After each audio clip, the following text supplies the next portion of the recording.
दोस्तों क्या सीआरपीसी 125 ये एक आपराधिक मामला है दोस्तों, जो नए कानून में भारतीय नागरिक सुरक्षा संहिता की धारा 144 में रखा गया है मेंटेनेंस का प्रावधान। या फिर क्या पति के एक बार जेल जाने से जो 125 सीआरपीसी के तहत बांधा गया खर्चा है, मेंटेनेंस है, ये माफ हो जाता है दोस्तों। या फिर क्या रोजगार नहीं होने का बहाना देकर पत्नी को भरण पोषण यानी कि मेंटेनेंस देने से बचा जा सकता है दोस्तों।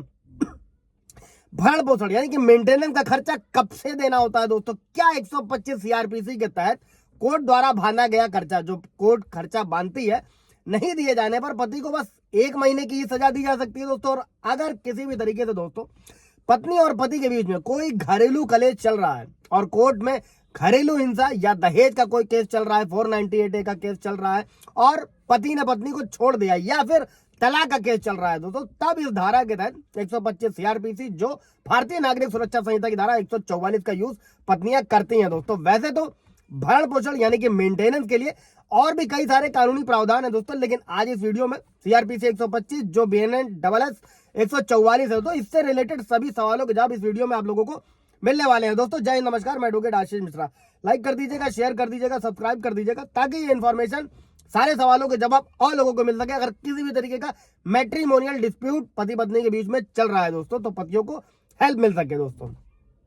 सबसे पहला लेते हैं दोस्तों, क्या रोजगार नहीं होने का बहाना देकर भी पत्नी को भरण पोषण से बचा जा सकता है दोस्तों? सुप्रीम कोर्ट ने रजनेश बनाम नेहा के मामले में कहा था, एक जजमेंट है कि अगर पति शारीरिक रूप से सक्षम है और शैक्षिक योग्यता रखता है तो पति की दलील कि उसके पास आय का कोई स्रोत नहीं है, वास्तव में वो अपनी पत्नी को भरण पोषण देने के नैतिक कर्तव्य से मुक्त नहीं हो सकता है दोस्तों। और ये बात सुप्रीम कोर्ट पहले भी बहुत सारे मामलों में कह चुका है, इसलिए आजकल आमतौर पर यही देखा जाता है कि अगर कोई पति शारीरिक रूप से मजबूत है, सक्षम है, सिर्फ कोई रोजगार नहीं है, तो कोर्ट द्वारा उस पर कम से कम मिनिमम वेज के आधार पर खर्चा अंतरिम मेंटेनेंस जरूर बांधा जाता है दोस्तों। और अंतरिम मेंटेनेंस को घटाने या बढ़ाने या फिर रद्द करने के लिए मैंने अभी जस्ट वीडियो बनाया हुआ, आप जाकर देख सकते हैं दोस्तों। अभी अगला सवाल लेते हैं दोस्तों, क्या 125 सीआरपीसी के तहत कोर्ट द्वारा बांधा गया खर्चा नहीं दिए जाने पर बस 1 महीने की सजा दी जाती है दोस्तों? सुप्रीम कोर्ट ने शाहदा खातून बनाम अमजद अली केस में यह फैसला सुनाया था कि 125 के सबसेक्शन 3 सीआरपीसी का प्रावधान ये बिल्कुल नहीं कहता है कि जब तक पति खर्च का भुगतान न कर दे तब तक उसे हिरासत में ही रखो दोस्तों। इससे यह स्पष्ट होता है और इस प्रावधान के तहत सजा 1 महीने से अधिक नहीं हो सकती है। लेकिन इसमें ध्यान रखने वाली चीज ये है दोस्तों कि सुप्रीम कोर्ट ने इस मामले में यह भी कहा था कि 1 माह की समाप्ति के बाद में जो खर्चे के आदेश का उल्लंघन किया जाता है अगर पति द्वारा, तो पत्नी उसी तरह की राहत के लिए फिर से कोर्ट के पास जा सकती है। इसका मतलब ये बिल्कुल साफ है दोस्तों कि पति को हर महीने के डिफॉल्ट के लिए अलग से हिरासत में भेजा जा सकता है, बशर्ते कि पत्नी द्वारा कोर्ट में याचिका फिर से लगाई जाए दोस्तों। कोई सवाल जवाब होगा कमेंट में जरूर पूछेगा।